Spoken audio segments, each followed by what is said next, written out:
Bueno, bienvenidos, bienvenidas a todos. Ahí estamos arrancando, muy puntual. Esperen que se sigue uniendo gente. Ahí espero un poquito más. Todavía tengo gente en sala de espera. A ver.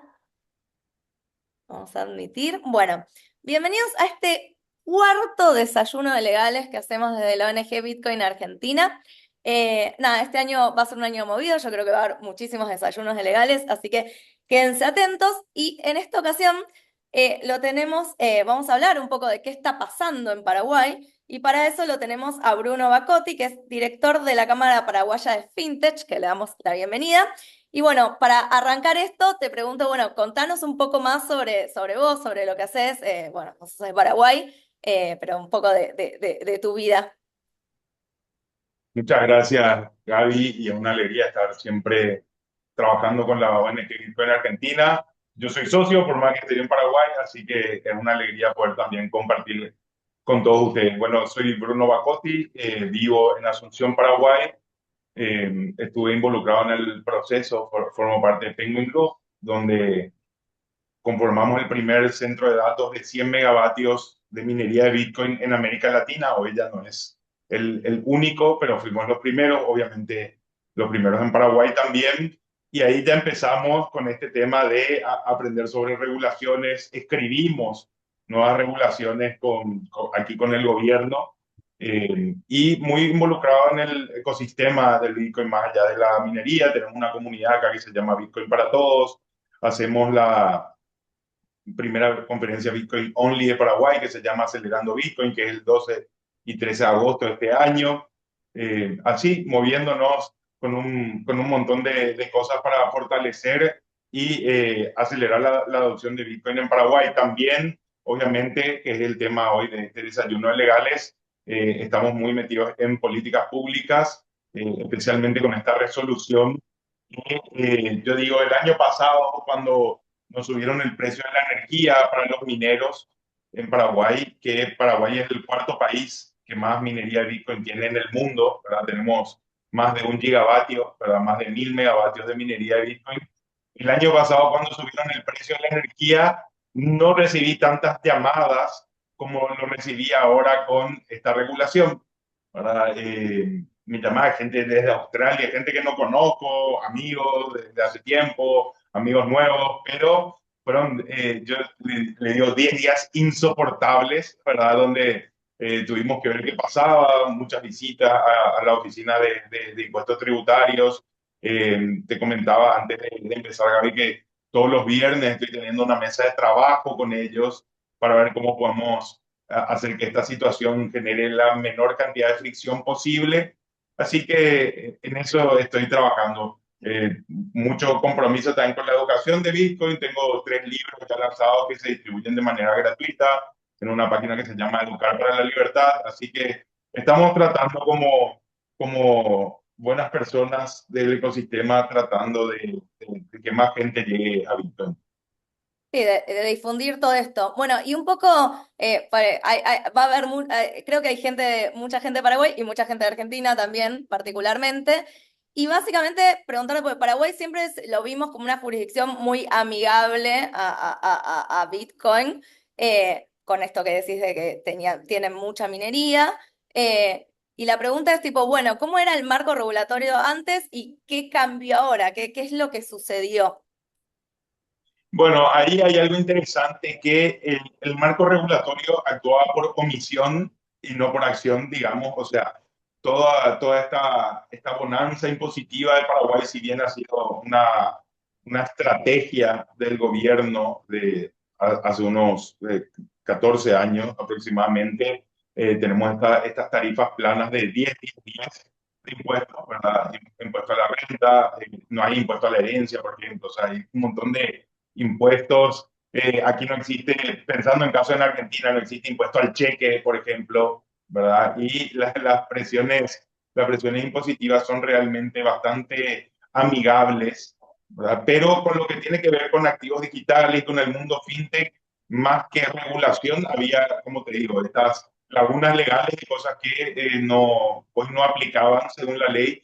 Y cuando van tocando o cuando van haciendo estas regulaciones, obviamente hay un proceso de aprendizaje, como este caso de la resolución 47, un poco doloroso, ¿verdad? ¿Por qué? Porque obviamente cuando no hay conversación con el sector, cuando no se le pregunta a la gente y se quiere regular, solamente estrangulando, digamos, parece que lo que se da, el output siempre es negativo, ¿verdad? En este caso hablamos de una regulación desproporcionada, insegura, inaplicable y totalmente anómala internacionalmente, ¿verdad? Pero también lo que yo veo y lo que me da como un esbozo de esperanza, digamos, es que fue el mismo gobierno el que llamó esa misma semana que salió la resolución, salió un miércoles, el viernes ya estábamos trabajando con directores de la Oficina de Impuestos Tributarios, ya como Cámara FinTech, ya en puertas de firmar un convenio y yo creo que va a haber una corrección en esta regulación para reducir las fricciones generadas. Que hay que tributar y que hay que establecer un ecosistema amigable para las finanzas de activos digitales en Paraguay, claro que sí. Tienen que grabar impuestos las empresas prestadoras de servicios de intercambio, claro que sí. Ya lo están haciendo, ¿verdad? Pero está bien que lo podamos formalizar de una manera. ¿Por qué?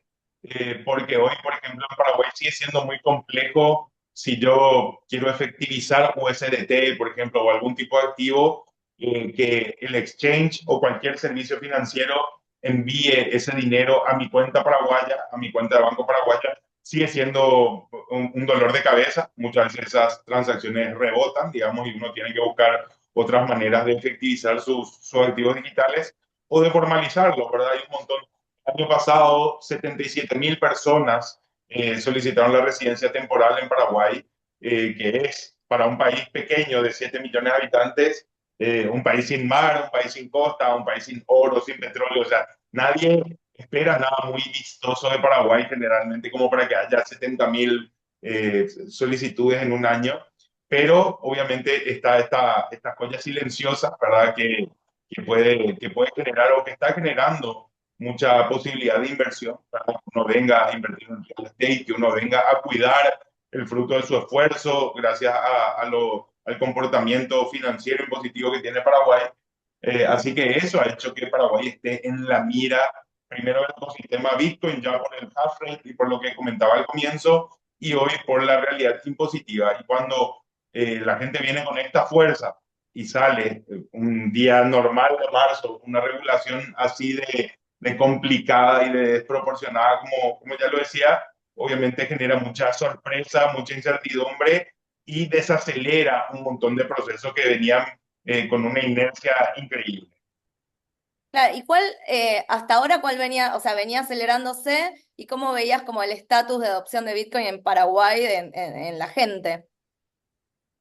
Creo que la adopción la adopción de Bitcoin en Paraguay se está dando de manera un poco más lenta que en otros países por varios motivos, ¿verdad? El caso de Argentina, el caso de Venezuela, el caso de Brasil, eh, territorios con mucha presión impositiva, ¿verdad? Donde todos los días yo trabajé mucho tiempo en Argentina, tuve salario en pesos, así que lo hablo en carne propia, ¿verdad? De que uno veía cómo ¿Entendés se la derretía. inflación?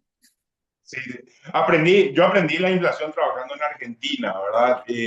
¿Por qué? Porque aquí en Paraguay la realidad es que nosotros tenemos una inflación muy baja según los datos del gobierno, ¿verdad? Yo creo que de la pandemia hasta aquí ha cambiado mucho esa realidad, ¿verdad? Pero el paraguayo no coexiste con la inflación como lo hacía el argentino, el venezolano, incluso el brasilero, o además, y además, digo bien, no coexistía con este tema de las cargas impositivas pesadas, ¿verdad? Porque puedes no tener inflación, pero sí tener una carga impositiva que puede llegar hasta el 60%, es bastante complejo, ¿verdad? Por eso Paraguay se establece como esta isla rodeada de tierra, como decía un autor paraguayo, donde la oportunidad de cuidar y de invertir el dinero que uno ganó trabajando honestamente, sigue siendo muy prometedora, ¿verdad? O sea, siguen viniendo las inversiones a Paraguay, sigue siendo un gran país para venir a vivir, no solamente para invertir, ¿verdad? Yo 2 veces volví a decidir por Paraguay, ¿verdad? Viviendo en otros países. Así que creo que estamos en un momento súper interesante que, bueno, hoy es comprender esta regulación, no asustarse y, como digo, sin prometer nada que no se pueda cumplir, yo veo que estas fricciones se van a reducir y que vamos a tener una regulación mucho más atinada. Y ahí si vos tuvieras que decirme, bueno, ¿qué es lo principal, o sea, de la regulación, qué es lo principal que se está trabajando en esas mesas? Como, o sea, ¿cuánto es que creció esta regulación que antes no había? O sea, ¿cuánto aumentó y a dónde tienen la idea de llegar a este punto medio? Que digas, bueno, no es que no pago nada de impuestos, pero tampoco me voy a un estándar tan alto de golpe, ¿no? Claro, yo creo que acá lo principal, y lo digo no desde el derecho, sino desde la filosofía de Bitcoin, es la libertad y la privacidad, ¿verdad? Que, bueno, también están, la privacidad está defendida en nuestra Constitución Nacional, ¿verdad? Por eso hablaba de una regulación inaplicable y de una regulación que también arbitra de una manera diferente con respecto a otros valores, porque Paraguay tiene una ley súper interesante que respeta el principio de territorialidad, ¿verdad? ¿Eso qué quiere decir? Que si yo tengo un departamento en El Salvador, un departamento en Buenos Aires o cualquier inversión fuera del país, no tengo por qué ni siquiera declararla y mucho menos tributar en Paraguay por ese bien o ese servicio o esos bonos que puedo tener. Incluso si tengo un salario en el exterior, no graba impuestos aquí, ¿verdad? Uno ya paga el IVA y paga otras cosas cuando va al supermercado, no deducen el IVA. Antes, hace 12, 14 años, si vos venías, Gabriela, a Paraguay, y ibas al supermercado, mostrabas tu DNI argentino y ahí mismo te descontaban el IVA, ¿verdad? Que era también algo interesante. Eso hoy ya no existe, o sea, toda persona que consume en Paraguay está pagando un impuesto, aunque no sea un sujeto económicamente activo en el sistema, ¿verdad? O sea, una persona que viene de turismo 3 días pagó IVA durante toda su estadía, ya sea en el hotel, en el Airbnb, en todo lo que consumió. Lo que hoy decía y cómo podemos usar esta regulación a nuestro favor es cómo hacer que ya se pueda arbitrar con activos digitales en Paraguay. O sea, aprovechemos esta dificultad y yo veo que hacia ahí va avanzando la regulación, ¿verdad? Por un lado diciendo es inaplicable. O sea, si vos querés, gobierno, que la gente declare sus wallets y cuánto tiene, que es algo totalmente anómalo internacionalmente, ¿verdad? Ningún país pide eso. Eh, ¿Por qué no lo haces también con los departamentos? ¿Por qué no lo haces con las acciones? O sea, ¿por qué con un tipo de valor como el activo digital lo haces y no con otras cosas que ya tiene la gente hace años, ¿verdad? O sea, si vamos a ser equitativos con todo, o sea, si hay que declarar una billetera de Bitcoin o de lo que sea, vamos a declarar también los departamentos, vamos a declarar todo lo que se tiene afuera, ¿verdad? Y acá, obviamente, como digo, al tener una ley de principio de territorialidad, eso no aplica, ¿verdad? Y por otro lado, sí ya entra el derecho a la privacidad que también está expresado directamente en nuestra Constitución Nacional, ¿verdad? Así que por ese lado, ya desde lo inconstitucional, es muy fácil de que la regulación pueda tomar otro giro. El giro que estamos tratando es de que sea algo proporcionado, donde, por ejemplo, que ya está pasando, Gabriela, pero está pasando porque los pocos proveedores de servicios financieros de activos digitales la vieron, ¿verdad? Y al no existir una regulación tenían que ver de qué manera operar. O sea, yo voy a un exchange aquí en Paraguay y cambio $1.000. El exchange me emite una factura por la comisión que me cobró. No me emite una factura por los $1.000 que cambié, por la comisión que me cobraron. Esa comisión paga IVA. O sea, ellos no están en ningún momento operando en la ilegalidad.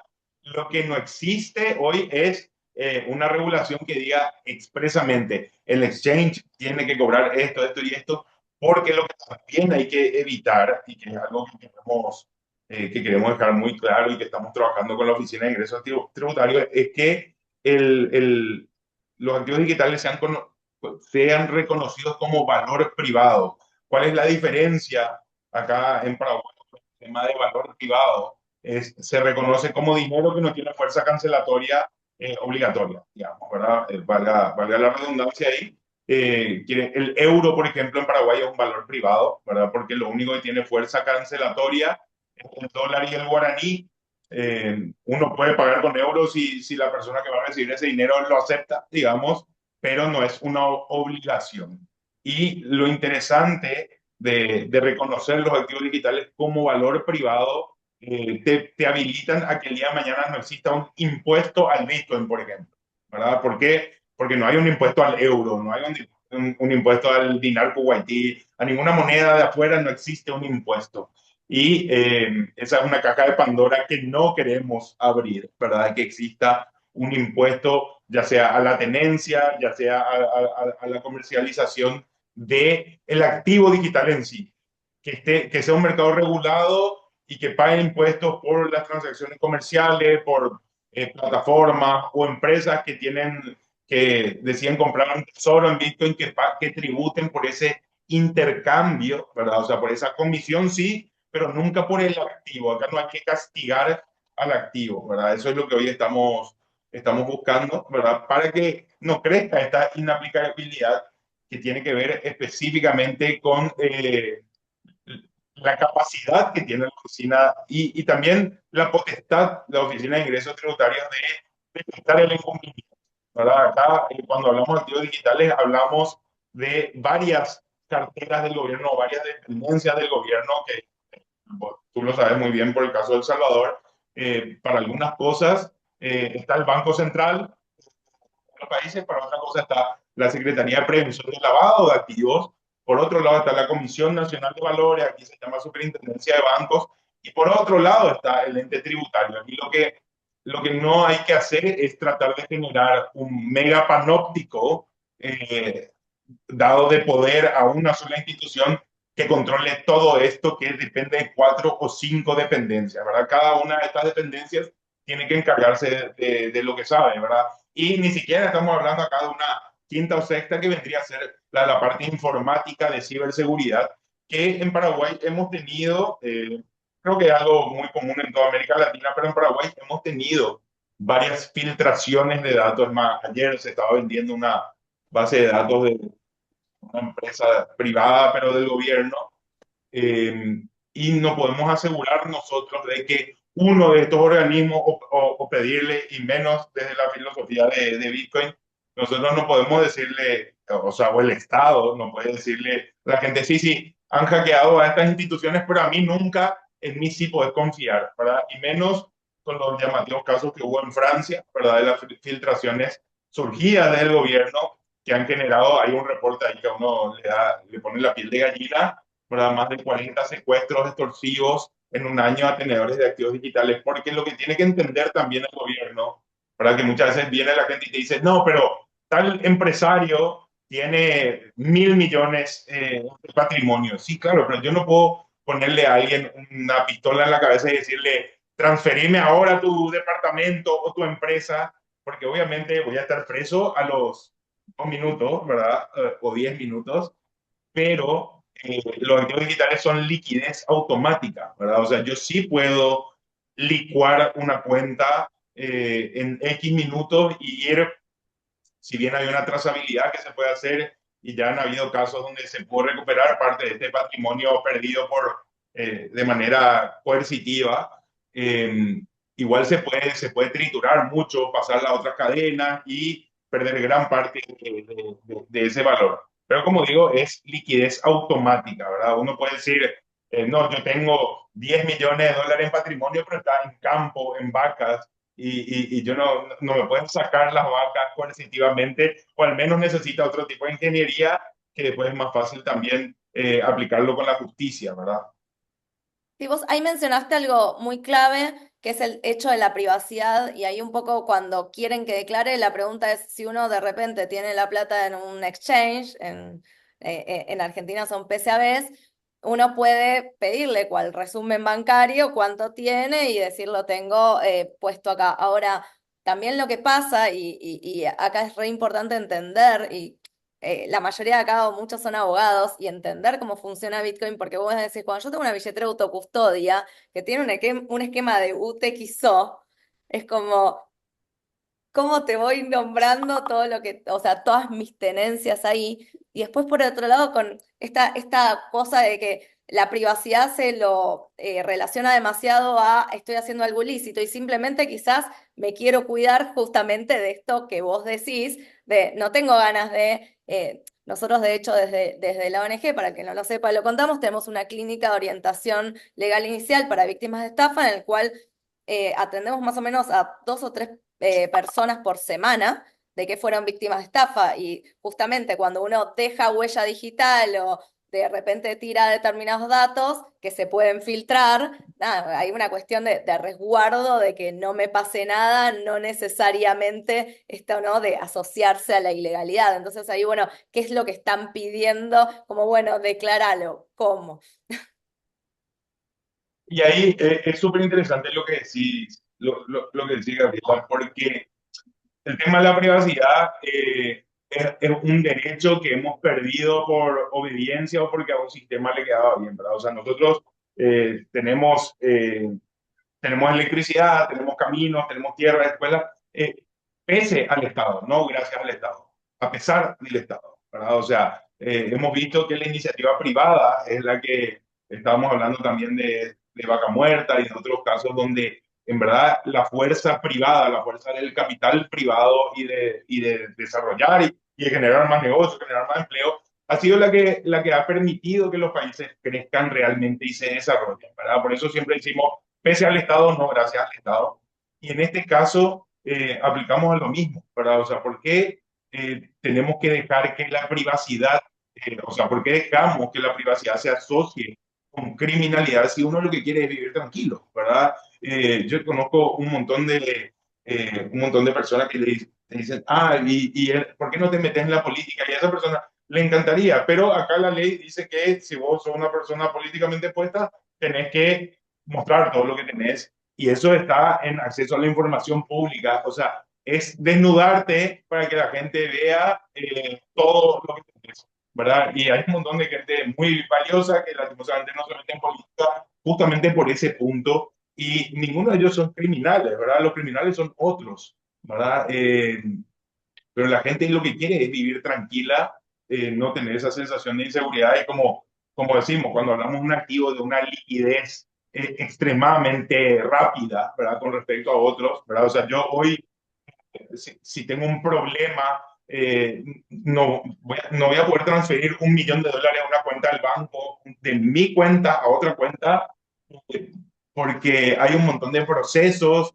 donde uno en verdad tiene que pedir permiso para usar su dinero, ¿verdad? Es muy simpático. A mí hace, no sé, el año pasado me pasó que quería hacer una inversión y con dinero mío del banco, ¿verdad? Y me dicen, no, necesitamos una carta oferta de la persona que te va a vender el terreno. Digo, o sea, tengo que justificar que quiero usar mi dinero, ¿verdad? O sea, una cosa es si voy a pedir un préstamo, me voy a poner mi peor ropa, voy a poner cara de hambre y me voy a ir a pedir un préstamo y me voy a humillar porque juego en las reglas del banco, ¿verdad? Pero cuando es mi dinero o la ilusión de que es mi dinero, porque realmente nunca es nuestro dinero, es lo que nos permiten usar, tener que pedir permiso es algo extremadamente violento y lo raro, ya sea desde el derecho o desde la ideología, de la política, hay gente que lo justifica, ¿verdad? Hay gente que justifica la inflación, hay gente que justifica que tenga que pedir permiso para usar tu plata, hay gente que justifica que tenga que pagar, no sé qué porcentaje en Argentina, pero por una herencia, por algo que tu familia, o sea, si mi abuelo trabajó 40 años en un campo, ya pagó todos los impuestos por ese campo, por eso lo sigue teniendo. ¿Y por qué yo cuando lo recibo tengo que pagar encima otra vez otra tasa por algo que ya generó riqueza, no solamente para un patrimonio familiar, sino riqueza impositiva para el gobierno, ¿verdad? O sea, por eso digo, nosotros hemos cedido nuestras libertades individuales, como la privacidad, como la herencia, como un montón de cosas de fruto del esfuerzo nuestro o de tercero vinculado a nosotros, y creemos que está bien, ¿verdad? Y te enseñan eso en la facultad, te enseñan eso, no solamente hablando de derecho, te enseñan eso en la Universidad de Economía, ¿verdad? O sea, en la Universidad de Economía dice, sí, paga la tarjeta antes del cierre, paga después, o sea, pero es pura filosofía de la obediencia, ¿verdad? No te enseñan a generar, a separar el dinero del Estado, no te enseñan a generar personas críticas, autónomas, que valoren la privacidad, porque dicen, no, el Estado es bueno y necesita toda tu información para cuidarte mejor, ¿verdad? Es como Caperucita y el lobo, ¿verdad? Para verte mejor, para oírte mejor, para estar más pendiente de lo que haces, ¿verdad?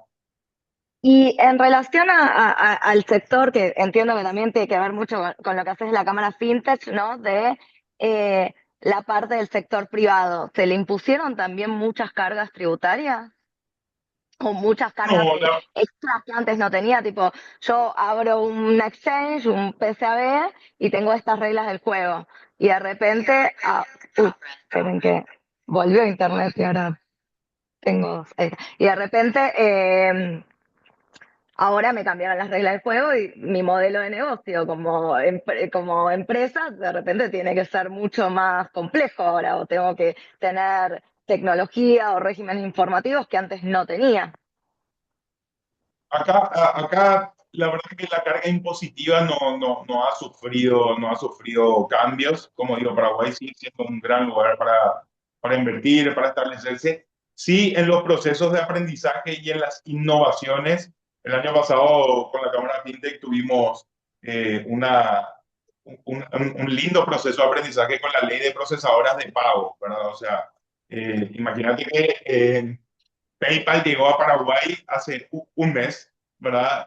Lo que digo, 13 años tarde, ¿verdad? Y cuando ya, muchos decíamos hace unos cuantos años, qué macana que no está PayPal, tantas cosas se pueden hacer. Hoy llegó PayPal y ya, no sé quién se está creando una cuenta en PayPal para hacer el producto o el servicio, para acceder al producto o el servicio que PayPal ofrece, porque hoy hay 3.000 empresas que lo hacen. Hace 15 años no había, cuando nació PayPal, pero hoy ya se puede hacer de un montón de maneras más, así que no es necesario. Y vino con un 5% de comisión, una cosa así, una bestialidad, así que ni siquiera llega en un momento hábil, ¿verdad? Pero sí sigue siendo muy complejo en Paraguay implementar este tipo de innovaciones, ¿verdad? O sea, en Paraguay, como digo, hace un mes llegó PayPal, no hay Stripe todavía en Paraguay, no hay plataformas. Te comentaba también que hace una semana se lanzó una primera que creo que en cualquier momento la van a apagar un ratito porque está aprovechando un vacío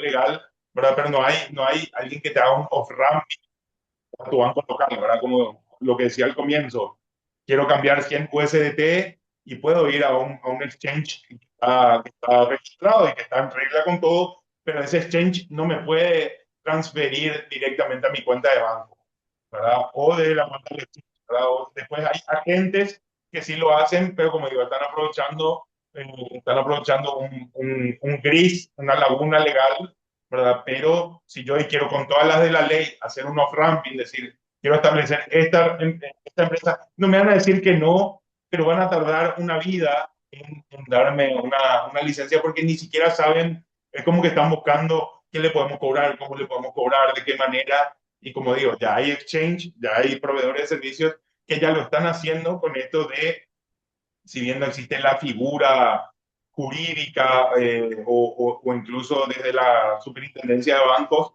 que te habilite, existen notas vinculantes, Secretaría de Prevención del Lavado, existen un montón de pequeñas resoluciones que te pueden ayudar a sacarlo, pero así como vos decías, en El Salvador tienen una fecha para decirte que sí o no a una propuesta. Aquí no hay fecha, o sea, uno puede esperar, como esa película Esperando la carroza, se puede quedar un año esperando la carroza y nunca te van a decir que no, pero no está formalizado ese proceso. Claro, y ahí la importancia de esto, de las reuniones que ustedes están teniendo y de tener reglas del juego. Decir, bueno, esto se puede, esto no se puede, y me es claro, entiendo que esas empresas que hacen esto lo hacen porque el cliente se lo pide, no tengo o sea, no tengo un sí o un no, y yo, nada, uno tiene que seguir con su negocio, ¿no? Obviamente. Eh, Pero bueno, nada, está buenísimo, por lo menos puedan tener esos meses de trabajo, esos espacios de diálogo para poder justamente modificar estas cosas. Y toda esta nueva regulación, no sé si también le pegó a la parte de minería. Mira, la parte de minería también tiene un montón de tributos. Primero que por el pago de la energía ya se paga las importaciones. eh, Tenemos ahí un montón de figuras que ya son reales y que ya le impactan, obviamente, al negocio minero. Obviamente, las mineras tienen billeteras, ¿verdad? Así que en el mismo sentido eh, y ahí entra la privacidad del tercero, porque yo, Bruno, o vos, Gabriela, nosotros podemos decidir libremente, decir, no, sabes que yo tengo $1.000 en esta wallet, ¿verdad? Y ese es todo mi acervo digital. Pero ¿qué pasa con los data centers que tienen clientes? La gente que hace hosting, ¿verdad? Donde la empresa a la que yo estaba vinculada hacíamos hosting, ¿verdad? O sea, tenemos billeteras de terceros.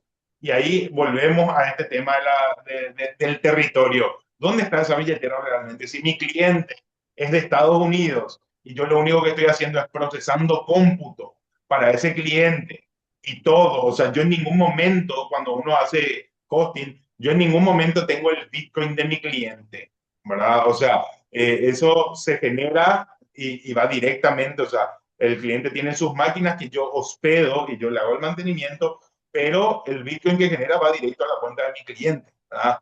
Y una mala interpretación de esta regulación va a decir, ah, no, pero si vos tenés máquinas que minan, tenés que darme también las direcciones de esas billeteras a donde se deposita ese Bitcoin. Y ahí ya no es mi libertad de decir, yo quiero decir que tengo $1.000, sino que tengo que violentar la intimidad de un tercero obligado, ¿verdad? Que, como digo, quizás ni siquiera tiene residencia fiscal en Paraguay, no vive en Paraguay, probablemente ni conoce Paraguay, pero que hoy está recibiendo un servicio en Paraguay, que, como digo, todo ese servicio ya cumplió impositivamente, ¿verdad? ¿Y por qué le vamos a pedir a alguien que, vuelvo a usar la palabra, una anomalía internacional? O sea, a nadie se le pide por no que declare el dinero que no gastó y que no va a gastar en un territorio. Así que No, bueno, esa es la parte y hay que algo muy importante que es a veces pidiéndome las direcciones, incluso hasta pueden hacer que yo reutilice billeteras, que es perdón, que reutilice direcciones, que es una práctica que no se recomienda justamente por esto que hablábamos antes de la privacidad. Es como yo, a diferencia del sistema bancario, si uno le pasa a otra persona su alias o su CBU, listo, ahora cuando yo, o sea, solo le paso ese dato, que es como la clave pública, pero acá la dirección viene asociada a todos los movimientos que tuvo esa dirección, con lo cual yo puedo tener un montón de información de esa persona y nada, la puedo, o sea, y muchas veces se puede usar para el mal esa información. justamente por eso hablamos de que el valor, el valor principal de cambiar esta regulación, como digo, acá no hay un espíritu de no hay que pagar ningún impuesto, ¿verdad? Nosotros pagamos todo lo que tenemos que pagar y felices de que se pueda, como digo, que se pueda formalizar el activo digital en el sistema financiero paraguayo. A nosotros nos va a simplificar muchísimo la vida, porque nosotros suponiendo, justo no es el caso nuestro, ¿verdad? Pero hay otras empresas mineras que tienen un Bitcoin, no pueden swapear el Bitcoin en el mercado local, tienen que irse al mercado fuera de Paraguay, convertir ese Bitcoin en USDT o en dólares y ahí pagar su cuenta de la luz, ¿verdad? En una industria el 95% de tu costo es tu inversión en energía, ¿verdad? O sea, estamos hablando de que Paraguay consume $110 millones en energía solamente para la actividad minera por año, ¿verdad? Y eso tiende a crecer, creo que vamos a estar en $160 millones este año, ¿verdad? Y todo ese dinero, y es lo que yo siempre le digo a los bancos y al gobierno, ese dinero en algún lugar, alguien está cobrando una comisión por cambiarlo, gánenlo ustedes, arbítrenlo ustedes, ¿verdad? Es un negocio de varias habichuelas que alguien está perdiendo acá. ¿Por qué? Por no dejar que el activo digital entre al sistema financiero convencional. hay un miedo, ¿verdad? Y otra cosa casi desafiando a la inteligencia que me gusta usar como ejemplo, digo, ¿qué está haciendo? ¿Por qué JP Morgan? ¿Por qué Chase? ¿Por qué los principales bancos de Estados Unidos lo están haciendo? ¿Y qué genialidad tienen ustedes?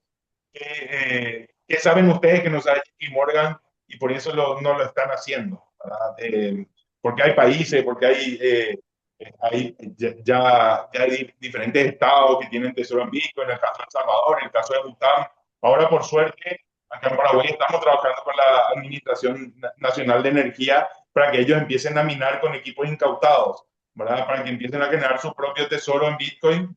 Eh, es algo que le decimos hace 2 años y nos decían que era una locura y ahora está funcionando. O sea, por eso yo creo que en estos procesos hay mucha plasticidad cerebral también por parte del gobierno y yo lo veo con con muy buenos ojos eso, ¿verdad? O sea, nosotros de estar en pie de guerra con la compañía de electricidad en Paraguay, hoy somos unos aliados, ¿verdad? Y trabajamos constantemente con ellos, estamos haciendo estos productos y eso nos permite también tranquilidad que va a venir.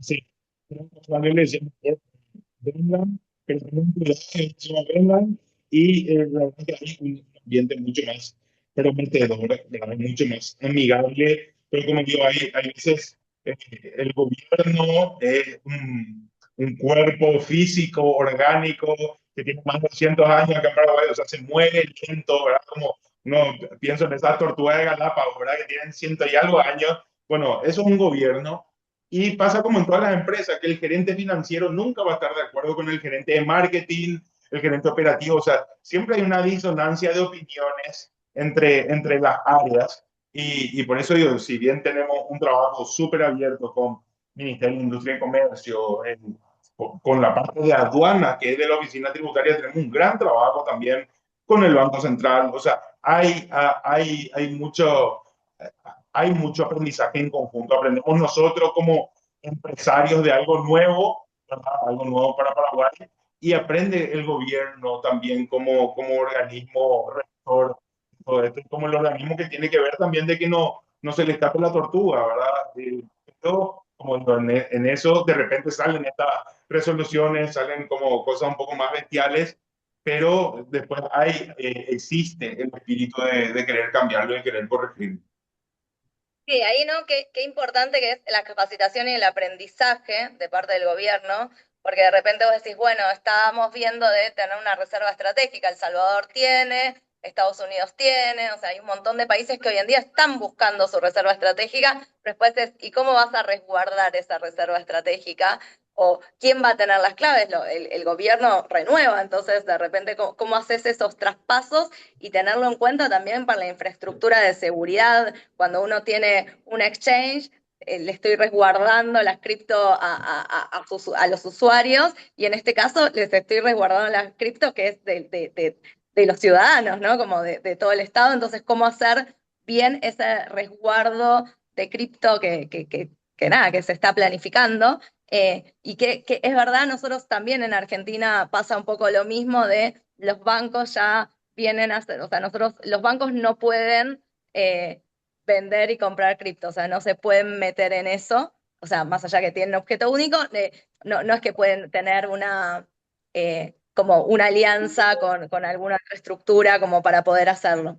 Y es algo que también se viene pidiendo hace rato y cada tanto, si buscamos, hay notas diciendo, bueno, está por salir, pero al final no. Pues sí, bueno, pero. Y ellos se quejan justamente porque, che, yo también quiero entrar en el negocio. En Argentina tenemos unos. Como buenas personas que padecimos inflación, somos muy usuarios del cripto. O sea, hay mucha opción en Argentina, entonces justamente se pide, bueno, déjamelo y admitímelo por el sistema bancario, que aparte está regulado, lo estás observando, tenés un montón de esta pelea, ¿no? Entre el compliance y el negocio, pero que finalmente están ambos en ese lugar, o sea, que al final lo van a poder hacer. Pero bueno, está bueno que a pesar de eso, insisto, que haya mesas de diálogo es lo mejor que les puede pasar. Y nada, ¿y vos cómo sentís que los ciudadanos o ante esta noticia de podemos llegar a tener Bitcoin como reserva estratégica, a la gente le da lo mismo, dice que está bueno, lo apoya? ¿Cómo lo ves eso? Mira, creo que hace rato el problema de mi atención dispersa, ¿verdad? O de que es un tema que tiene muchísimas aristas, no terminé de explicar este tema de la inflación. El paraguayo, al no tener inflación, al tener una carga tributaria muy baja, no siente un apuro por resguardar su valor y además sumado, y lo más interesante de todo esto es que la educación financiera en Paraguay es muy mala, ¿verdad? O sea, según datos del Banco Central, del 85% de los paraguayos está sobreendeudado, ¿verdad?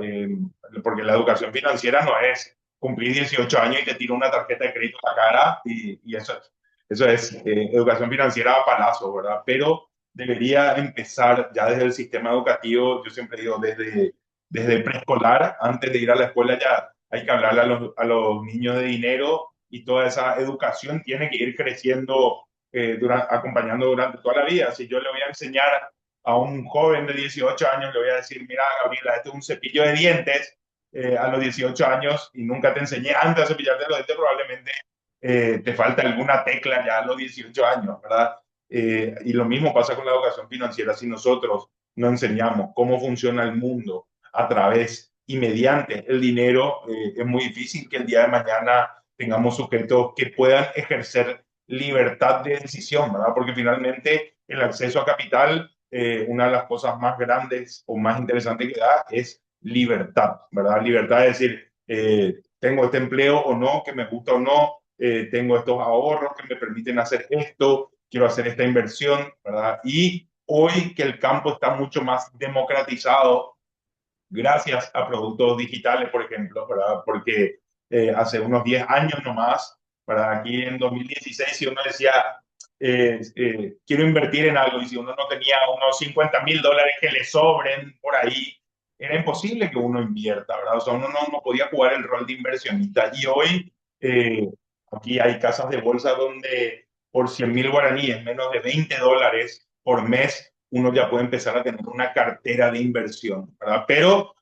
¿por qué no es un producto masivo todavía? Porque la gente no tiene educación financiera y dice, ah, bueno, pero $20 es muy poco, ¿verdad? Pero lo que no entiende es que si no empezás a ahorrar cuando te sobran solamente $20, cuando tengas acceso a más capital tampoco lo vas a hacer, ¿verdad? Esa es una gran mentira. Es como decir, cuando esté en la universidad voy a estudiar, ¿verdad? Yo que era un poco vago en el colegio decía, no, cuando esté en la universidad voy a estudiar. Y bueno, y después uno no puede generar hábitos cuando el mal hábito ya estaba generalizado, ¿verdad? Así que generar ese hábito de inversión en un lugar donde no hubo educación financiera y donde no hay una comprensión del uso o el manejo del dinero es muy difícil realmente. Bueno, ahí es súper importante lo que decís. Bueno, nosotros dentro de la ONG tenemos justamente proyecto escuelas y universidades tratando de explicar, ¿no? Porque uno cuando a veces entra a este ecosistema, lo primero que quiere es poner plata y es como, pará, fíjate qué es lo que estás haciendo antes de poner plata. Entonces, que esto también debería irse desde políticas públicas, desde que a nosotros, a todos, desde chicos nos formen acerca de educación financiera, no solo de cripto, sino del mundo en general. También eso prevendría mucho, no sé cómo están allá de si sentís que hay muchas estafas o no. Nosotros en Sí, Argentina sí. tenemos mucho de eso. A mí me gusta, así como puedo decir, la clínica, nosotros no lo hemos formalizado todavía, pero la fiscalía, al menos tengo 2 veces por semana que me llega un pedido de que ayudemos en casos de estafa, ¿verdad? Y hubo un caso espectacular, les recomiendo que lo busquen. Esta semana en Paraguay unos chicos de 18 años licuaron 1.200.000 dólares de cuentas fiduciarias, digamos, dinero fiduciario, pero lo convirtieron en activos digitales. Y lo interesante es que no los descubrieron por chain analysis, o sea, no fue que hubo una investigación directa, sino que dijeron, ¿por qué este pibe de 18 años tiene una camioneta del año? O sea, a alguien le levantó una alerta, digamos, y ahí llegaron, ¿verdad? Pero una metodología digno de película, ¿verdad? O sea, porque tenían entre 400 a 600 cómplices generados en 72 horas. ¿Por qué? Porque ellos agarraban y usaban un vacío interesante. ¿Verdad? Ahora pedí el informe de la policía, todavía no me lo hicieron llegar, ¿verdad? Pero usaban las billeteras telefónicas, ¿verdad? Acá en Paraguay todavía se usa mucho en el interior del país, que a través de tu número de celular vos tenés una billetera telefónica. No sé si en Argentina eso corrió mucho, acá fue un boom, porque fue uno de los primeros lugares del mundo y hoy sigue instalado.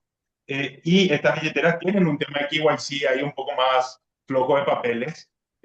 Así que licuaron 1.200.000 dólares, lo subdividieron en 600 billeteras aproximadamente y le decían a esta gente, a estos, no sé si decirle cómplices, le decían, yo te compro USDT a el doble del precio del mercado. ¿Verdad? O sea, ellos le pasaban $200 y le decían, "Oh, yo te compro a $100. O sea, volverme a transferir $100 y yo te vendo esto". O sea, una genialidad ahí, unos pequeños criminales, pero que encontraron un vacío en el sistema, ¿verdad? Y que, como digo, movieron por el sistema fiduciario 1.200.000 dólares en horas, en pocos días, y nadie se dio cuenta, ¿verdad? O sea, acá no, ni siquiera, acá no es un problema de blockchain o de lo que quieras, es un problema de que el sistema fiduciario sigue teniendo estas grietas, ¿verdad? Que a veces uno quiere enviarse $2.000 de una cuenta a otra en Paraguay y te piden 1.000.000 de papeles, pero unos pibes de 18 años pudieron mover 1.200.000 dólares, 1.300.000 dólares en 72 horas y no pasó nada, no se levantó ninguna alerta. Bueno, eso pasa mucho también. Cripto sufre mucho eso, ¿no? Cripto, Bitcoin, de como es lo nuevo, es lo que más se mira y de repente vos decís, bueno, pero pará, en el sistema financiero hemos infinidad de casos y casos muy grandes de lavados y de bancos muy reconocidos y vos decís, pero el criminal es como el nuevo y se le exige mucho a cripto. O sea, se le Sí, exige de que no baje, de que suba, que siempre vaya bien, pero sí, esta importancia de, o sea, escuchamos hace poco que ahora existen USDT truchos. Entonces, ah, ¿qué sí, pasa? sí, Que eso sí. no pasa. Entonces, eso también es muy importante cuando no hablamos del mundo cripto, entender la diferencia entre Bitcoin y otras cripto, de vuelta, que cada uno elija lo que tenga ganas de usar, pero entendiendo. No, aparte medí con la misma vara, ¿verdad? Yo mismo digo, es difícil medir con la misma vara muchas veces porque uno es humano, pero yo me acuerdo en Argentina que se vendía antes del cambio de gobierno, que vos podías comprar 100.000 pesos a 30.000 pesos, porque se vendían los billetes falsificados de 1.000 pesos. Y claro, vos ibas a un restaurante como extranjero y tenía que pagar una cuenta de 80.000 pesos y era el billete de mayor denominación en Argentina, era de 1.000 pesos y llegó a valer menos de $1, ¿verdad? Así que vos tenías que ir a todos lados con una mochila de billetes para tu día a día, ¿verdad?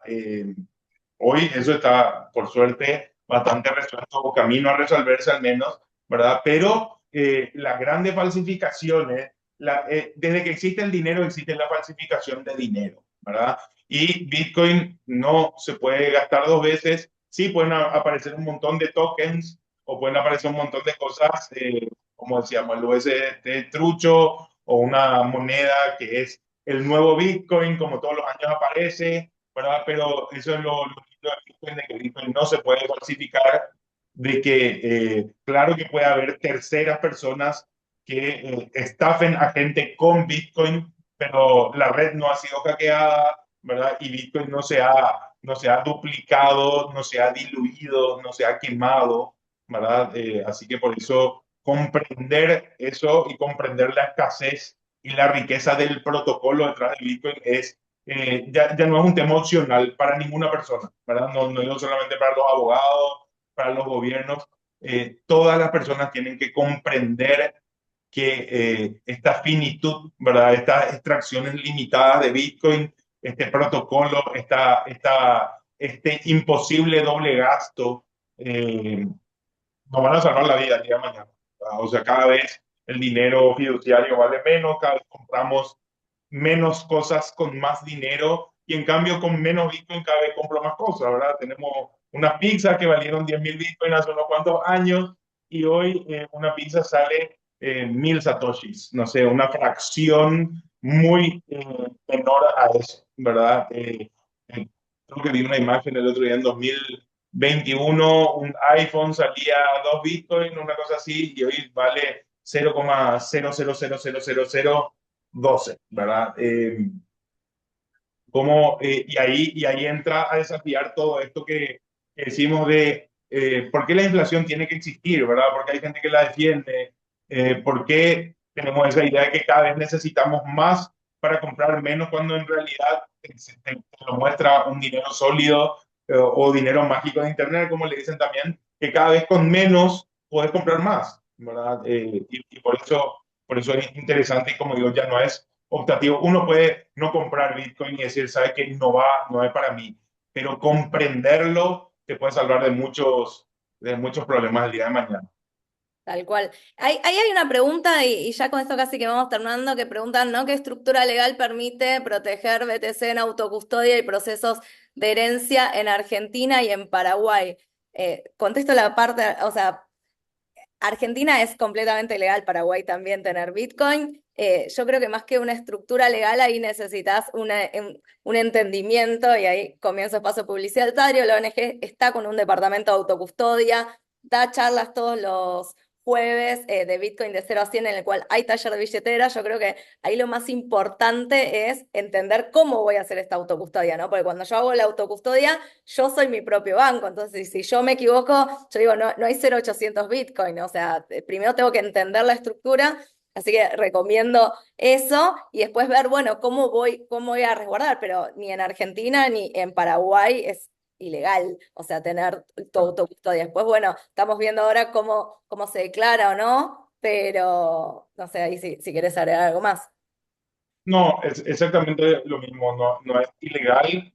Eh, Hay que sacarle, y hoy hay que empezar a formalizar esto porque hay que sacarle un problema al futuro, ¿verdad? De que, no sé, mi familia, el día de mañana que yo no esté, yo digo que mis nietos digan, qué hijo de el abuelo, mira, comprando 2 pesos de esto, hoy nos regaló este imperio, ¿verdad? O sea, esa es mi meta en la vida, ¿verdad? Que mis nietos me recuerden como el que ya de antemano les dejó algo muy poderoso.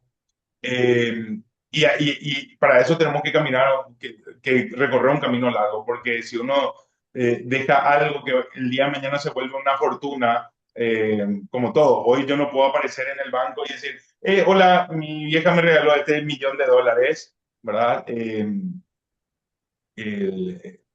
ese problema van a tener si no hay regulación, ¿verdad? O si no está formalizado el sistema. Cuando aparezcan las herencias en Bitcoin el día de mañana, la gente va a decir, pero espera, tu abuelo era un gordo compu nerd que nunca laburó. Ah, bueno, sí, en verdad estaba minando Bitcoin, ¿verdad? O lo compró por 2 pesos y hoy vale más, ¿verdad? Pero yo creo que ese es un desafío que tenemos para las generaciones venideras de cómo no regalarles un problema, sino regalarles una tranquilidad formalizando este tema de las herencias. Pero, como bien decía Gaby, hoy no es ilegal, pero lo veo como me anticipo a un problema que pueden tener nuestros seres queridos el día de mañana.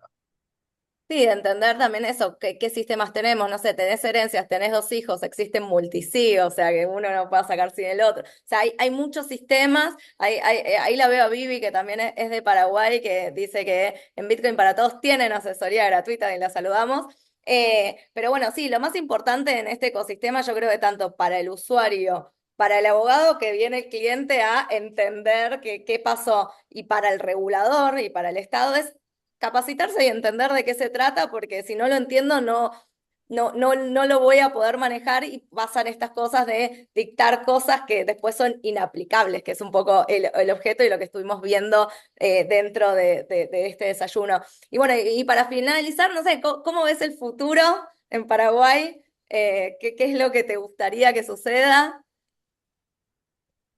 Sí, a mí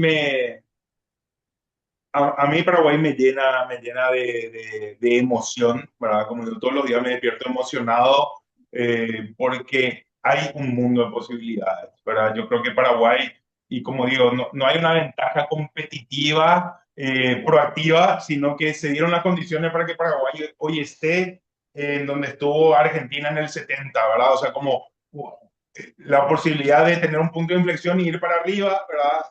De cómo... eh, como digo, no estamos en el futuro, sino que venimos un poco rezagados de pasado y esa es una gran oportunidad también, ¿verdad? Porque acá hay un montón de cosas para hacer. En materia de Bitcoin, por ejemplo, nosotros estamos en el 2014 de Argentina, ¿verdad? O sea, Paraguay está en el 2014 argentino de Bitcoin, ¿verdad? Donde deja un poco de ser tabú, más gente va a empieza a consumir, ya había productos financieros, ya existía la Bitcoin en 2014, ya existía la ONG, ¿verdad? O sea, en Paraguay estamos ahí hoy. O sea, hoy Paraguay está en 2014 con respecto a Bitcoin y a mí me llena eso de esperanza, de alegría. ¿Por qué? Primero porque no tengo que inventar la rueda, tengo que ver qué hicieron ustedes bien, dónde la pifiaron y es de sabio aprender e implementar los errores y los aciertos de los demás. Así que por eso me parece un buen lugar. Yo estoy muy feliz de estar en Paraguay en este momento de mi vida. Así que eso, invitarles a que conozcan, a que se animen. Estamos a una hora y media de casi cualquier destino de Sudamérica, ¿verdad? Un poquito, vos que estás en El Salvador, estamos un poquito más, ¿verdad? Pero de las grandes capitales estamos a menos de 2 horas de los vecinos. Así que vale la pena invitarle a la conferencia que tenemos acá el 12 y 13 de agosto, ¿verdad? Porque el año pasado estuvo muy buena, tuvimos mucha presencia argentina, ¿verdad? Que nos llenó de mate y de conocimientos y de amigos, ¿verdad? Así que eso, investiguen, vean qué se puede hacer, así como les digo, en un mercado hipersaturado quizás como el argentino. Paraguay es un país mucho más pequeño, tenemos solamente unos 6 millones y medio de habitantes, pero acá está todo por hacerse, ¿verdad? Así que al que está medio mal de la cabeza y quiere emprender y quiere empezar algo de cero, este es el lugar del mundo donde hay que estar hoy, ¿verdad? O sea, y como dice Sailor, there's no second best, ¿verdad? O sea, yo creo que Paraguay ahora, o sea, es la hora de Paraguay. Sí, yo refuerzo eso, la verdad tuve el año pasado, fui para allá a la conferencia, se las hiper recomiendo, está buenísimo. Y es esto de poder relacionarse, que se formen nuevas cosas y sí, tal cual, están en un momento eh, justo. Es estar en el momento justo, yo creo. Ir a Paraguay ahora es estar en el momento justo y en el lugar justo. Así que nada, espero que tengan muchos éxitos con esas mesas de trabajo, que funcionen y que vayan para adelante. Mil gracias por venir, muchas gracias a todos los que vinieron. Ahí te están sugiriendo una entrevista que habla de la libertad y la privacidad. Así que bueno, muchas gracias a todos y nos veremos en los próximos desayunos. Los invitamos a seguir acelerando Bitcoin y a la ONG Bitcoin Argentina. Así que nos vemos muy pronto. Muchas gracias. Muchas gracias a todos, nos vemos, que tengan buen resto de jornada. Chao.